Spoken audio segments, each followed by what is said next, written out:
მერტო დაგლოცოთ დიდი სიყვარული.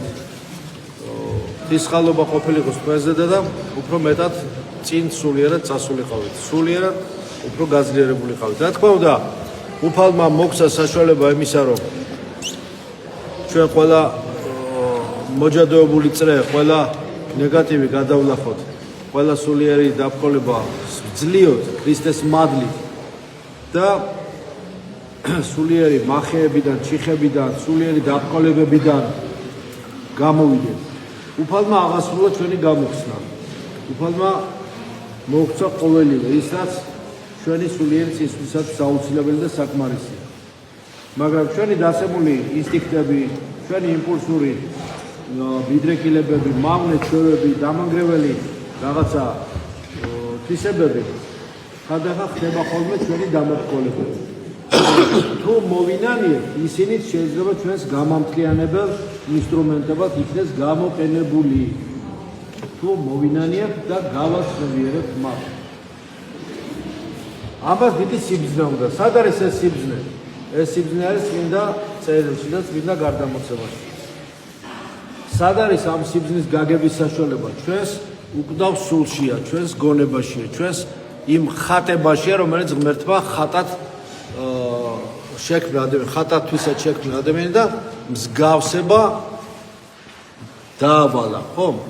ანუ დიდი განსხვავება არის ადამიანი, რომელიც ცდილობს, რომ მიემსგავსოს ღმერთს და ადამიანი, რომელიც მხოლოდ იმ ტალანტს, რომელიც ღმერთმა მისცა, ინახავს, რათა უკანვე მისცეს მას, იგავი გახსენდება. უნდა გაამრავლოს, ანუ მსგავსებას უნდა მიაღწიოს მან. რა თქმა უნდა, სიბრძნე თვისა დიდია და მიუწვდომელი და ბოლომდე შეუცნობადია მთელი ცხოვრების განმავლობაში, აქაც და იქაც. სიბრძნე ითხოვს გაგებას. სიბრძნე, რომელიც არ იქნა გაგებული, ის სიბრძნე განყენებულ ინფორმაციად დარჩება ადამიანისათვის მიუწვდომად. სიბრძნე, რომელიც არ იქნა შესისხორცებული და გაგებული, ადამიანისათვის ცოცხალ თვისებებს არ ატარებს, მაშინ და უფსკრული არის ამ ადამიანსა და იმ სიბრძნეს შორის, რომელიც ღმერთმა მისცა. როგორ უნდა გაიგოს ადამიანმა ეს ღვთაებრივი სიბრძნე? უნდა გაიგოს ცნებების აღსრულების პრაქტიცირებით. სიბრძნესა და გაგებას შორის არსებობს კიდევ ისეთი რამ, რაც ჩვენს ღვაწლზეა დამოკიდებული. სიბრძნესა და გაგებას შორის არის ის, რომ ჩვენ უნდა ეს ღვაწლი აღვასრულოთ, რათა გაუგოთ სიბრძნეს და შევისისხორცოთ იგი აზრით, სიტყვითა და საქმით. ამ დიდი გარდაქმნის საიდუმლო ზუსტად განღმრთობათ, ანუ თეოზისად არის წოდებული, იცით თქვენ ეს. მას შეუძლია უფალს მხოლოდ ადამიანის გაღმრთობა. მას შეუძლია მხოლოდ ის, რომ მას, რომელიც მას ხატად თვისად შექმნა ადამიანი, მსგავსება მიანიჭოს მას, მას შეუძლია სულიერი სიკვდილისა მდგომარეობაში მყოფი ადამიანის გამოცოცხლება და სულიერად გაცოცხლება მისი.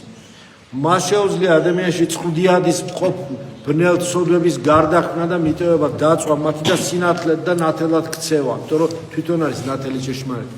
მას შეუძლია მხოლოდ გაუცნობიერებელი, უცოდინარი, უგუნური ადამიანის გაცნობიერებულ მდგომარეობაში შეყვანა და ცოდნეთ და აზრის ვთქვათ, განხთობილი აზროვნების მქონე ადამიანად გარდაქმნა, მას შეუძლია. მას შეუძლია მხოლოდ ადამიანის ჯართი, ადამიანის სულიერი სიჯართე ვაჯაღულ ოქროდ აქციოს.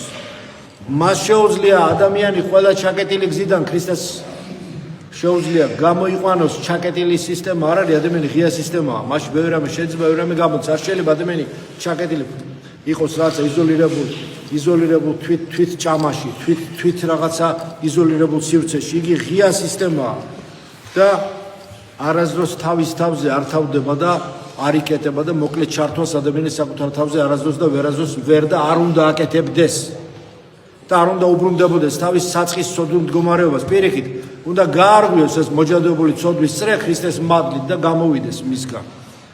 და ციკლური ყველა მახიდან უფალმა გამოგვიხსნა ჩვენ და მოგცა საშუალება განვითარებისა, მუდმივი განვითარებისა და არა ერთ ადგილზე მუდმივი რაღაც ფატალური ბრუნვისა და ტრიალისა. ზეციური ცოდნა მოგცა ზუსტად ამ ჭეშმარიტებების ცოდნა, იმისათვის რომ ეს ფატალური ციკლური მახეები და მომჯადოებული რაღაცა ესეთი ცოდვით დაბლოკილი წრე გაარღვიოს ადამიანმა და არა საწყის მდგომარეობას დაუბრუნდეს, რომელშიც ადრე იყო და უფრო დაბალს პრინციპში, თუ უბრუნდება უფრო დაბალს მაშინ მდგომარეობას, არამედ პირიქით გააკეთოს ტრანსცენდენცია და არსებობის ეგზისტენციის უფრო მაღალ დონეზე ავიდეს, რაც თუნდაც დღეს ზიარებით მოხდება. სისხლის და ხორცის მიხედვით ეს ტრანსფორმაცია, ეს ნეგატივის დაშლა, ცუდის გაშლა, დაშლა, ანიგილაცია და ახალი აღდგენითი პროცესები, ახალი სულიერი ჟანგბადი, ახალი სულიერი ძალები მოგენიჭება თქვენ.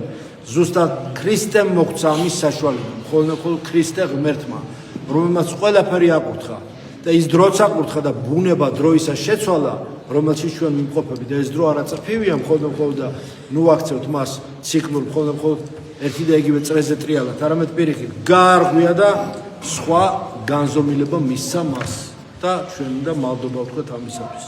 მადლობა ღმერთს იმისაც რომ მოგვცა ყველა საშუალება იმისა რომ წინ წავიდეთ და გზახსნილი გქონდეთ, რასაც ყველას გისურვებთ. ამინ.